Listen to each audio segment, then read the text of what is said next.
നമസ്കാരം, മലയാളി വാർത്തയിലേക്ക് സ്വാഗതം. നമ്മുടെ തിരുവനന്തപുരത്ത് ഈ സഞ്ചാരികൾക്ക് വേണ്ടിയിട്ടൊക്കെ ഒരുപാട് ആകർഷണീയമായിട്ടുള്ള സ്ഥലങ്ങളുണ്ട് നമ്മൾ ആകർഷിക്കുന്ന. അതിൽ ഏറ്റവും ഒടുവിലായിട്ട് നമ്മുടെ തിരുവനന്തപുരത്തേക്ക് വന്ന ഒന്നുണ്ട്, ഗ്ലാസ് ബ്രിഡ്ജ്. നമുക്കറിയാം, നമ്മൾ ഒരുപാട് കാലം വെയിറ്റ് ചെയ്യായിരുന്നു ഗ്ലാസ് ബ്രിഡ്ജ് ഒന്ന് ഓപ്പൺ ആകാൻ വേണ്ടിയിട്ട്. എന്തായാലും ഗ്ലാസ് ബ്രിഡ്ജ് ഓപ്പൺ ആയിട്ടുണ്ട്. അപ്പൊ ഇന്ന് മലയാളി വാർത്താ പ്രേക്ഷകർക്ക് വേണ്ടിയിട്ട് ഗ്ലാസ് ബ്രിഡ്ജിലെ വിശേഷങ്ങളാണ് ഞങ്ങൾ പങ്കുവയ്ക്കാൻ പോകുന്നത്. അപ്പൊ നമുക്ക് അവിടുത്തെ വിശേഷങ്ങളൊക്കെ കണ്ടിട്ട് വരാം. അങ്ങനെ ഈ സ്റ്റെപ്പ് എല്ലാം കയറി വരുമ്പോൾ നമ്മുടെ ഗ്ലാസ് ബ്രിഡ്ജ് എത്തി. അപ്പൊ നമുക്ക് അങ്ങോട്ട് പോകാം.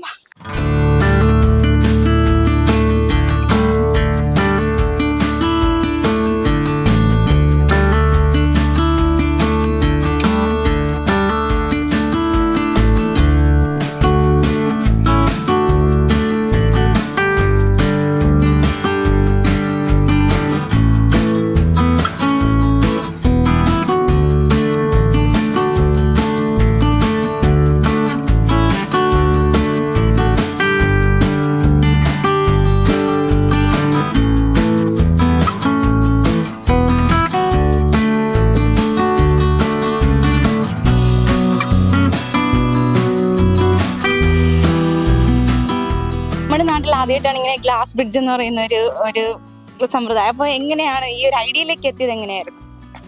ഇപ്പോൾ ഗ്ലാസ് ബ്രിഡ്ജിന്റെ ഐഡിയ എന്ന് പറയുന്നത്, ഇപ്പോൾ നമുക്ക് സിറ്റിക്കകത്ത് ബാക്കി എല്ലായിടത്തും ഗ്ലാസ് ബ്രിഡ്ജ് എന്ന് പറയുന്നത് വലിയ ഹെവി സ്പോട്ട് ഉണ്ടാകുന്ന ഒരു കൊക്ക പോലത്തെയോ അല്ലെങ്കിൽ ഒരു ഹൈ റേഞ്ചിന്റെ മേളിലായിരിക്കും. പക്ഷെ സിറ്റിയുടെ നടുക്ക് ഇങ്ങനെ ഒരു ഗ്ലാസ് ബ്രിഡ്ജ് കൊണ്ടുവരണം എന്നുള്ളത് വന്നു കഴിഞ്ഞാൽ നമുക്കൊരു കൊമേഴ്ഷ്യൽ ആദ്യം ഒരു അഡ്വഞ്ചർ ടൂറിസം ഇവിടെ കൊണ്ടുവന്നു. ആ അഡ്വഞ്ചർ ടൂറിസം ഇവിടെ കൊണ്ടുവന്നപ്പോൾ തന്നെ ഇവിടെയുള്ള സിറ്റിയിലെ ആൾക്കാർ ഒരുപാട് പേര് ഇങ്ങനെ ഒരു ടൂറിസം ആഗ്രഹിച്ചിരിക്കുകയായിരുന്നു. അതിന്റെ ഭാഗമായിട്ടാണ് ഞങ്ങൾ ഈ സിറ്റിക്കകത്ത് തന്നെ ഒരു പ്രൈം സ്പോട്ടായിട്ട് ഞങ്ങൾ ഈ ഗ്ലാസ് ബ്രിഡ്ജിനോട് ഒരു സെലക്ഷൻ പറഞ്ഞ് ഗ്ലാസ് ബ്രിഡ്ജ് കൊണ്ടുവന്നത്.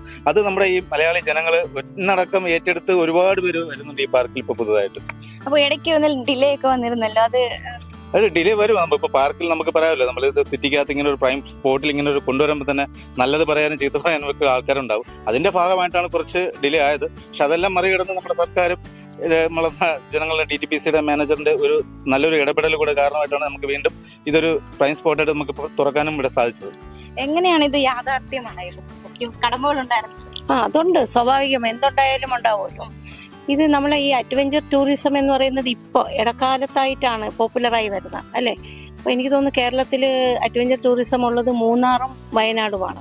തീരത്ത് ഇത്രയും മനോഹരമായ ഒരു സ്പേസിൽ നമുക്ക് ഇവിടെ തന്നെ എത്ര ആക്ടിവിറ്റീസ് ആണെന്നറിയോ. ഇപ്പം നമ്മുടെ ബഹുമാനപ്പെട്ട കളക്ടർ ഫാമിലിയാണ് വന്നിരിക്കുന്നത്. അപ്പോൾ ഇതിൻ്റെ ഒരു സാധ്യതകൾ മനസ്സിലാക്കി നമ്മുടെ DTPC സെക്രട്ടറി എന്ന ഷാരോൺ സാർ ഈ ഒത്തിരി വിദേശ രാജ്യങ്ങളിലൊക്കെ പോകുന്ന ആളായിരുന്നു. അപ്പോൾ അദ്ദേഹം ഇതിൻ്റെ സാധ്യതകൾ മനസ്സിലാക്കി കൊണ്ടുവന്ന ഒരു പ്രോജക്റ്റാണ്. അതിൻ്റെ ഭാഗമായിട്ട് ഓരോ ആക്ടിവിറ്റീസും കാലാകാലങ്ങളിൽ മാറുന്നു. പിന്നെ അതിൻ്റെ ഒരു ഹൈപ്പ് കഴിയുമ്പോൾ അടുത്തൊരു ആക്ടിവിറ്റി വരും. അത് കഴിയുമ്പോൾ അടുത്ത് വരും.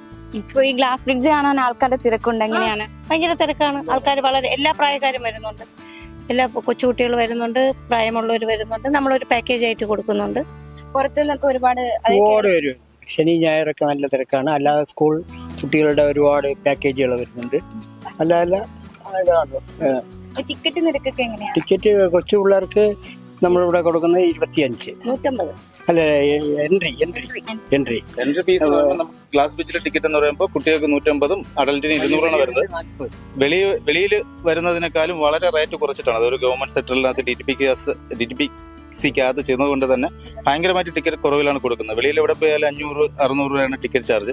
ഇവിടെ നമുക്ക് മുതിർന്നവർക്ക് 200, അതുപോലെ തന്നെ കുട്ടികൾക്ക് 150 രൂപയാണ് ടിക്കറ്റ് ചാർജ് ഗ്ലാസ് ബ്രിഡ്ജിൽ വെച്ചിരിക്കുന്നത്. പിന്നെ ഒരു ഗ്ലാസ് ബ്രിഡ്ജ് നമ്മൾ സിറ്റിയിലെ ആൾക്കാരെ മാത്രം പ്രതീക്ഷിച്ച് വെച്ച ഈ സ്ഥലത്ത് തമിഴ്നാട്, തൃശ്ശൂര്, ബാംഗ്ലൂർ, നോർത്ത് ഇന്ത്യൻ ആൾക്കാർ ഇത് അറിഞ്ഞിട്ട് തന്നെ ഒരുപാട് പേര് ഇവിടേക്ക് എത്തുന്നുണ്ട്. ഇന്ന് തന്നെ ഒരു നോർത്ത് ഇന്ത്യൻ ഫാമിലി നിങ്ങൾക്ക് ഉണ്ടാവും.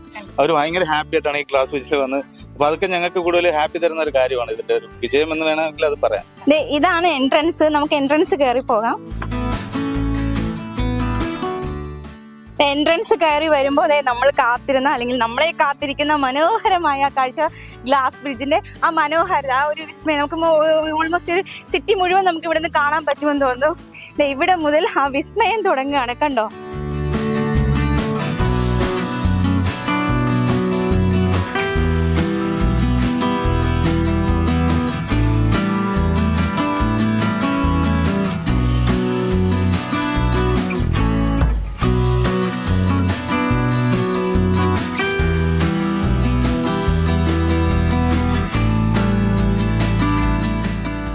നല്ലൊരു എക്സ്പീരിയൻസ് ആണ് രസമാണ് കേട്ടോ. ശരിക്കും താഴോട്ട് നോക്കുമ്പോൾ പേടിയാവുന്നുണ്ട്, പ്രത്യേകിച്ച് താഴെ വെള്ളമാണ്. ആ പേടിയുള്ളൊരു താഴോട്ട് നോക്കാതെ സ്ട്രെയിറ്റ് നോക്കി പോയാൽ മതി. എന്തായാലും നല്ലൊരു എക്സ്പീരിയൻസ് തന്നെയാണ് ഈ ഒരു ഗ്ലാസ് ബ്രിഡ്ജ് നമുക്ക് വേണ്ടിയിട്ട് നൽകുന്നത്. അപ്പോൾ കഴിവതും എല്ലാവരും വന്ന് ഇത് എൻജോയ് ചെയ്യാൻ ശ്രമിക്കുക, പക്ഷെ താഴേക്ക് മാത്രം നോക്കരുത്. നമ്മളിവിടെ എത്തുമ്പോൾ ഇങ്ങ് എൻഡിൽ എത്തുമ്പോഴേക്കും ഇവിടെ നമ്മളെ കാത്ത് ആർട്ടിഫിഷ്യൽ പുകയൊക്കെ ഉണ്ട്. പിന്നെ ഇതേ കണ്ടോ, നല്ല അടിപൊളി വ്യൂ ആണ് കേട്ടോ. ഇവിടെ അങ്ങോട്ട് നോക്കുമ്പോൾ ഇതേ ആപ്പിളൊക്കെ കാണാം, വേളി കാണാൻ തോന്നുന്നു. അതിന് സൂപ്പർ ഒരു അടിപൊളി എക്സ്പീരിയൻസ് ആണ് തീർച്ചയായിട്ടും. ഈ ഒരു ഗ്ലാസ് ബ്രിഡ്ജ് നമുക്ക് തിരുവനന്തപുരംകാർക്ക് വേണ്ടിയിട്ട് നല്ല മനോഹരമായ ഒരു എക്സ്പീരിയൻസ് തന്നെയാണ് ഒരുക്കിയിരിക്കുന്നത്. അവിടെ നോക്കി അങ്ങ് നോക്കിയാൽ ലുലു മോൾ കാണാം, കണ്ടോ, നമ്മുടെ ലുലു മോളൊക്കെ കാണാൻ പറ്റുന്നുണ്ട്. അപ്പൊ എന്തായാലും ഒരു അടിപൊളി എക്സ്പീരിയൻസ് തന്നെയാണ് ഈ ഒരു ഗ്ലാസ് ബ്രിഡ്ജ് സഞ്ചാരികൾക്ക് വേണ്ടിയിട്ട് ഒരുക്കിയിരിക്കുന്നത് എന്ന് തന്നെ നമുക്ക് ഈ ഒരു ഗ്ലാസ് ബ്രിഡ്ജിൽ എത്തുമ്പോൾ അത് അനുഭവിച്ചറിയാൻ പറ്റുന്നുണ്ട്.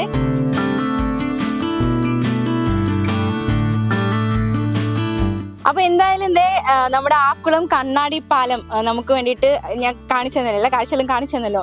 വളരെ മനോഹരമായ കാഴ്ചകളാണ്, ഒരു എക്സ്പീരിയൻസ് ആണ് നമുക്ക് വേണ്ടി ഒരുക്കിയിരിക്കുന്നത്. അപ്പൊ തീർച്ചയായിട്ടും ഈ എക്സ്പീരിയൻസ് മാക്സിമം എൻജോയ് ചെയ്യാൻ എത്തുക. എന്തായാലും അടിപൊളി കാഴ്ചകളാണ്. തിരുവനന്തപുരത്ത് നിന്നും ക്യാമറാമാൻ അശ്വിനോടൊപ്പം ആൻസിയസ് ബെഞ്ചമിൻ, മലയാളി വാർത്ത.